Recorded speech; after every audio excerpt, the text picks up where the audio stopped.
Hello. In our Alma 303 class, we're going to learn more about authority headings and authority records in the metadata editor, and also much more. I'm moving to Alma, and before I open the metadata editor, I would like to go to the repository search. We can see here that when we go to our repository search, we have the option of searching for data in our own institution, and we also have the option of searching for data in the community zone. The community zone is populated with bibliographic records, e-resource material, and also authority records from Library of Congress, names and subject authority records. I can set a pre-filter to my search query, so I'm going to choose authorities. I'm going to choose to search in the community zone, and I'm going to choose to search for names. I'm going to choose to search for a particular author.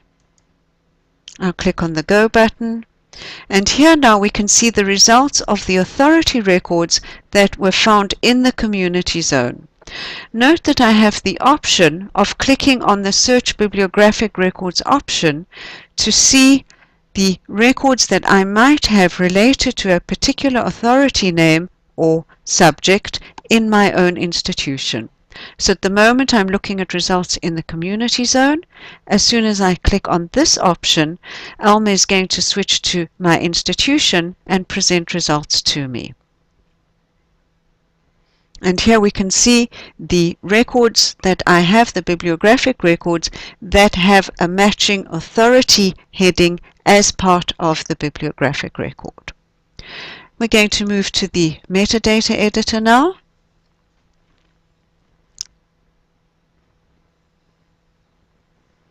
And I'm going to open a new bibliographic record. And I'm going to start by cataloging, and I will catalog the 100 field. I will start typing, and we can see that as I start typing, I'm presented with a list of authority records that is coming from the community zone. Below here we can see a list of headings that were found in bibliographic records in my database that do not match any of the authority records that we see here in the coming from the community zone. The more I type, the more the list narrows down to match what I'm typing. We can see that many of the names that we are displaying here on the screen have an asterisk next to them.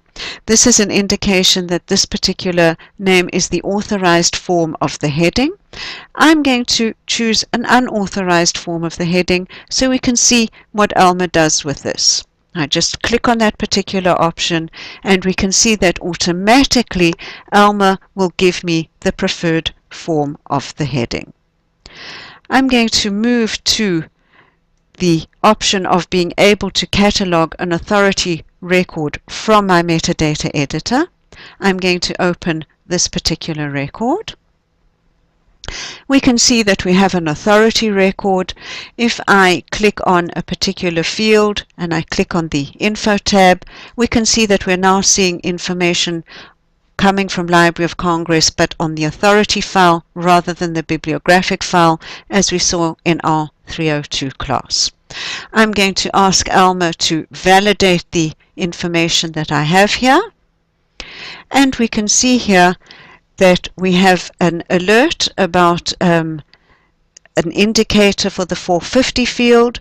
We can see that subfield D should not be part of the 450 field, and we also see something quite interesting. Not only is Alma looking at the format of the mark fields, sub and subfields, but it is also looking at the relation between the fields in a record. So basically it's telling me you have a 100 field. You shouldn't have a 450 field when you have a 100 field, and it's telling me that it should be replaced by a 400 field. This concludes our 303 lesson on Alma's metadata editor and the functioning and control of authority records. Thank you.